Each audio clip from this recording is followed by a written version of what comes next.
Reproductive genetic screening का मतलब है जेनेटिक या आनुवांशिक रोगों से संबंधित किसी असामान्यता के लिए किसी व्यक्ति के विशिष्ट क्रोमोसोम्स या जीन्स की जांच करना। रिप्रोडक्टिव जेनेटिक टेस्टिंग किसी भी चरण में जानकारी के साथ फैसले लेने में लोगों की मदद करती है। गर्भावस्था से पहले, IVF प्रक्रियाओं के दौरान, गर्भावस्था जारी रहने पर या जब कोई जोड़ा गर्भ गिरने या बार बार अनैच्छिक गर्भपात के कारणों को समझना चाहता हो, इसमें एक भ्रूण को चुना जा सकता है जो सक्षम गर्भावस्था दे सकता है और आने वाली पीढ़ी को प्रभावित करने वाले जेनेटिक या आनुवांशिक विकारों को सामने ला सकता है। रिप्रोडक्टिव जेनेटिक अध्ययन निम्नलिखित तरीकों से सफल गर्भावस्था की संभावना बढ़ा सकता है। 1. प्राप्तकर्ता के अंडाशय का मूल्यांकन। 2. माता-पिता का मूल्यांकन। 3. भ्रूण का मूल्यांकन। 4. फर्टिलाइज्ड या निषेचित अंडे, पिंड गर्भ या भ्रूण का मूल्यांकन। 5. नवजात शिशु का मूल्यांकन और परीक्षण। रिप्रोडक्टिव जेनेटिक स्क्रीनिंग के प्रकार। रिप्रोडक्टिव जेनेटिक स्क्रीनिंग को 3 प्रकारों में बांटा जा सकता है। Pre conception genetic screening. Pre conception genetic screening, जिसे कैरियर स्क्रीनिंग भी कहा जाता है, गर्भावस्था से पहले या गर्भावस्था के दौरान किसी व्यक्ति के किसी विशिष्ट जेनेटिक विकार के वाहक होने की जांच के लिए की जाने वाली जांच प्रक्रिया है। सामान्यतः स्वस्थ होने और अक्सर किसी जेनेटिक या आनुवांशिक समस्या का कोई पारिवारिक इतिहास न होने पर भी कैरियर्स यानी वाहकों द्वारा प्रभावित बच्चे को जन्म देने की संभावना ज्यादा होती है। प्रीनेटल यानी जन्म पूर्वी genetic screening. Prenatal genetic screening भावी माता-पिता को उनके भ्रूण के किसी विशिष्ट जेनेटिक या आनुवांशिक समस्या से प्रभावित होने की जानकारी देने वाली एक जांच प्रक्रिया है। ये जांच 2 चरणों में की जाती है। नॉन इन्वेसिव यानी कि चीर-फाड़ रहित स्क्रीनिंग में देखा जाता है कि भ्रूण को विशिष्ट जेनेटिक या आनुवांशिक बीमारियों या जन्मजात असामान्यताओं का खतरा है या नहीं। अगर जांच में जोखिम पाया जाता है तो जोखिम की पुष्टि करने या जोखिम को नकारने के लिए इन्वेसिव यानी कि चीर-फाड़ वाली प्रक्रिया की जाती है। IVF के दौरान genetic screening. In vitro fertilization या IVF के दौरान फर्टिलाइज्ड भ्रूण की कोशिकाओं का जेनेटिक संरचना का मूल्यांकन किया जाता है। जेनेटिक परीक्षण IVF उपचार का एक अत्यावश्यक लेकिन चुनौती भरा चरण है जो स्वस्थ सामान्य बच्चे का जन्म सुनिश्चित करता है। IVF साइकिल करवाने वाली 35 वर्ष से अधिक उम्र की अधिकांश महिलाओं को इसका सुझाव दिया जाता है। इस जांच को करने के अन्य लक्षणों में बार बार असफल IVF के इतिहास, जेनेटिक समस्याओं के पारिवारिक इतिहास, अनैच्छिक गर्भपात या पहले कभी जेनेटिक असामान्यताओं वाले बच्चे को जन्म देना शामिल है। आइए एक एक करके सभी प्रकारों को समझते हैं। गर्भावस्था से पहले जेनेटिक परीक्षण का लक्ष्य होता है लोगों और जोड़ियों को गर्भ प्राप्ति से पहले उनके जेनेटिक या आनुवांशिक स्वास्थ्य के बारे में महत्वपूर्ण जानकारी देना। गर्भावस्था पूर्वी मार्गदर्शन एक प्रक्रिया है जिसमें जोड़ियां एक योग्य जेनेटिक काउंसलर या चिकित्सा कर्मी से मिलती हैं और अपनी प्रजनन संबंधी योजनाओं और संभव जेनेटिक जोखिमों की जांच की चर्चा करती है। इसमें उनके पारिवारिक चिकित्सीय इतिहास, जेनेटिक या आनुवांशिक जोखिमों और उनके होने वाले बच्चों पर संभव प्रभाव के विस्तृत मूल्यांकन का समावेश होता है। जेनेटिक मार्गदर्शन। जेनेटिक मार्गदर्शन प्रक्रिया होने वाले माता-पिता की जांच के विकल्पों के विषय में निम्नलिखित मुद्दों पर जानकारी के साथ निर्णय लेने में सहायता करती है। परिवार नियोजन, जेनेटिक या आनुवांशिक परीक्षण और नैदानिक परीक्षण। गर्भावस्था पूर्वी जेनेटिक मार्गदर्शन। गर्भावस्था पूर्वी मार्गदर्शन के अपॉइंटमेंट के दौरान क्या होता है? गर्भावस्था पूर्वी मार्गदर्शन के अपॉइंटमेंट के दौरान जोड़ियां निम्नलिखित की उम्मीद कर सकती हैं। चिकित्सीय और पारिवारिक इतिहास की समीक्षा। जेनेटिक काउंसलर जोड़े के चिकित्सीय इतिहास के बारे में विस्तृत सवाल पूछते हैं जिनमें किसी दीर्घकालीन बीमारी, परिवार में जेनेटिक या आनुवांशिक समस्याओं का जन्म संबंधी विकारों का समावेश होता है। ये जानकारी होने वाले बच्चों को प्रभावित करने वाले संभव जेनेटिक या आनुवांशिक खतरों को पहचानने में मदद करती है। जेनेटिक जोखिमों का मूल्यांकन। जेनेटिक काउंसलर पारिवारिक इतिहास और नस्ल के आधार पर जोड़े को जेनेटिक विकार होने के जोखिम का मूल्यांकन करेंगे। ये मूल्यांकन अन्य जांच या जेनेटिक परीक्षण करने की आवश्यकता निर्धारित करने में सहायक होता है। जेनेटिक कैरियर या आनुवांशिक वाहक जांच।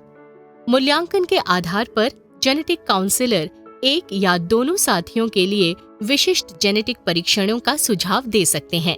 ये परीक्षण कुछ जेनेटिक बीमारियों को पहचान सकते हैं, बच्चों को ये बीमारियां होने के जोखिम का मूल्यांकन कर सकते हैं और भविष्य के प्रजनन संबंधी विकल्प स्पष्ट कर सकते हैं। शिक्षा और जानकारी। जेनेटिक काउंसलर कुछ आनुवांशिकता, वंशानुगतता की पद्धतियों और कुछ जेनेटिक बीमारियों से जुड़े संभव जोखिमों के बारे में भी शिक्षित करेंगे। जोड़ों को अनुमानों और उनके लिए उपलब्ध विकल्पों की बेहतर जानकारी मिल सकेगी। जीन कैरियर यानी वंशाणुवाहक परीक्षण, इसकी मदद से होने वाली माता-पिता को उनके भविष्य के बच्चे को उन दोनों से ऐसी 2 जीन प्रतियां मिलने के खतरे की जानकारी मिलेगी जिनसे बच्चे को बीमारी होती है। जेनेटिक कैरियर्स उन लोगों को कहा जाता है जिनमें खराब जीन यानी वंशाणु की एक प्रति होती है, लेकिन अक्सर उसके कोई लक्षण नहीं पाए जाते। जेनेटिक मार्गदर्शन के कुछ आम कारण निम्नलिखित हैं। क्रोमोसोमल या जन्मजात असामान्यता का पारिवारिक इतिहास। माँ की ज्यादा उम्र, जब मरीज कम से कम 35 वर्षीय हो। मौजूदा गर्भावस्था के दौरान रक्त परीक्षण के अनपेक्षित परिणाम। अल्ट्रासाउंड के नतीजे में किसी जन्मजात असामान्यता या जेनेटिक मार्कर यानी आनुवांशिक संकेतक का पता चलना। बच्चे को कोई जेनेटिक समस्या होने की संभावना जानने के लिए जेनेटिक रोग वाहक जांच या परीक्षण कराने का व्यक्तिगत फैसला। पहले कभी कोई असामान्य गर्भावस्था होना। नॉन इन्वेसिव यानी चीरफाड़ रहित जन्म पूर्वी जांच यानी छकझड़। NIPT पद्धति गर्भावस्था के दौरान भ्रूण क्रोमोसोमल असामान्यता और जेनेटिक विकार होने की संभावना का पता लगाने की एक कम चीरफाड़ वाली और ज्यादा सुरक्षित पद्धति है। NIPT पद्धतियों में मां के रक्त में प्रवाहित भ्रूण के DNA का विश्लेषण किया जाता है। इस जांच में down syndrome, Edward syndrome, Patau syndrome जैसी क्रोमोसोमल असामान्यताओं के साथ साथ अन्य जेनेटिक विकारों का पता लगाया जा सकता है। नॉन इन्वेसिव जन्म पूर्वी जेनेटिक परीक्षण। 1. गर्भावस्था के दौरान विशिष्ट चिकित्सीय विकारों का एक निजी जोखिम मूल्यांकन प्रदान किया जाता है। 2. रक्त परीक्षण और अल्ट्रासाउंड आमतौर पर उपलब्ध जेनेटिक स्क्रीनिंग तकनीकें हैं और उनसे गर्भावस्था को कोई जोखिम नहीं होता। 3. नेगेटिव यानी सामान्य परिणाम होने वाले बच्चे को कोई विशिष्ट चिकित्सीय समस्या होने की कम संभावना होने का संकेत देता है, लेकिन ये सुरक्षित गर्भावस्था सुनिश्चित नहीं करता। 4. अधिक जानकारी के लिए नैदानिक परीक्षणों का सुझाव दिया जाता है अगर माता-पिता का परिणाम पॉजिटिव यानी असामान्य हो।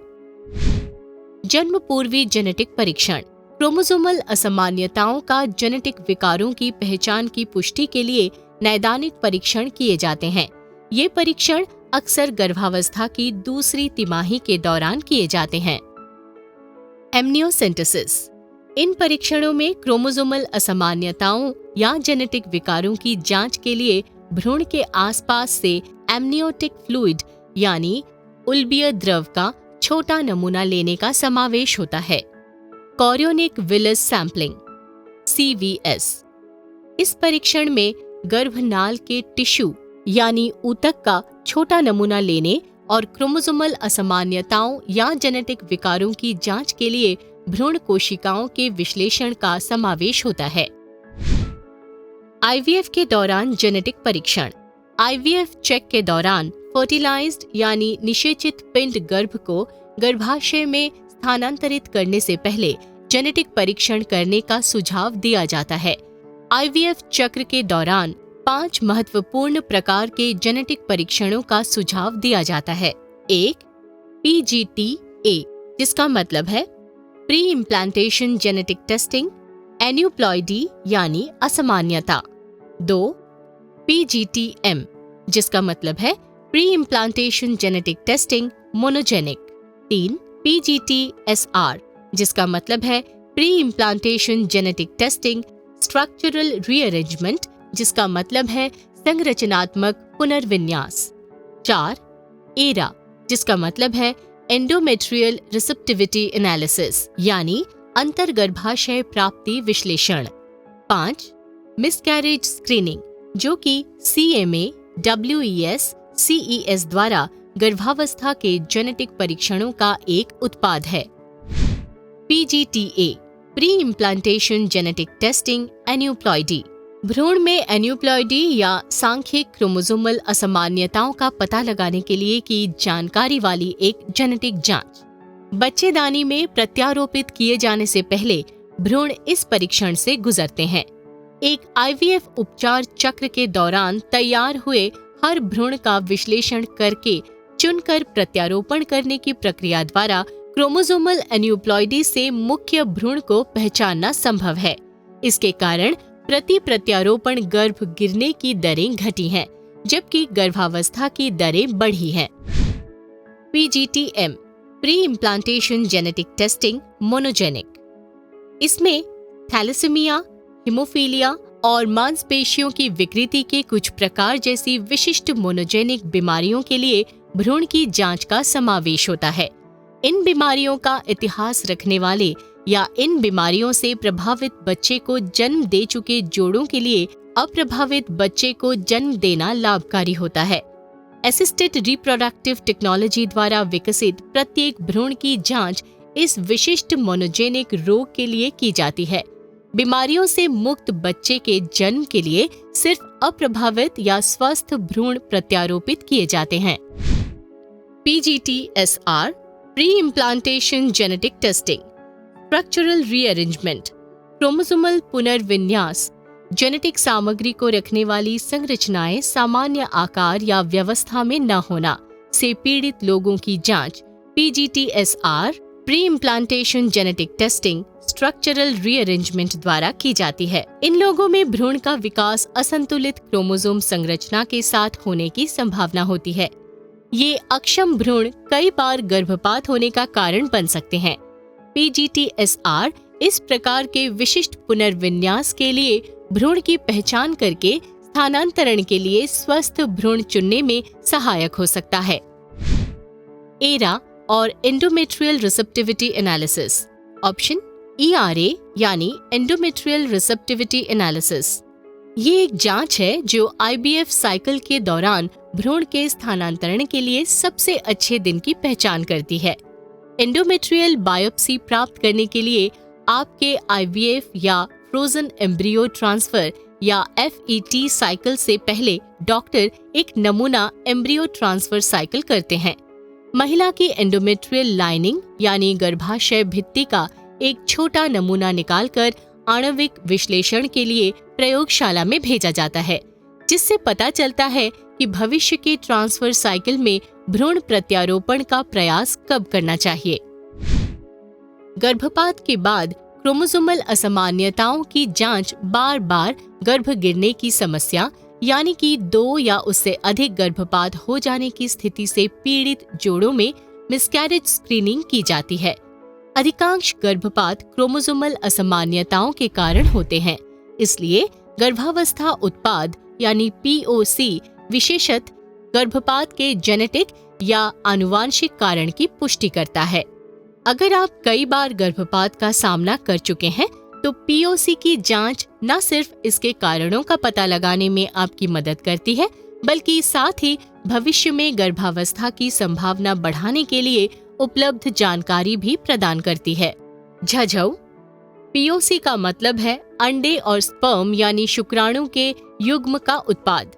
POC के नमूने गर्भावस्था के 8वें सप्ताह से लिए जा सकते हैं। POC का परीक्षण करने पर पाया जाता है कि शुरुआती चरण में गर्भ गिरने के 60% मामले क्रोमोसोमल असामान्यताओं से संबंधित होते हैं। अगर आपको कई बार गर्भपात हो चुका है तो तो पीओसी की जांच न सिर्फ इसके कारणों का पता लगाने में आपकी मदद करती है, बल्कि साथ ही भविष्य में गर्भावस्था की संभावना बढ़ाने के लिए उपलब्ध जानकारी भी प्रदान करती है।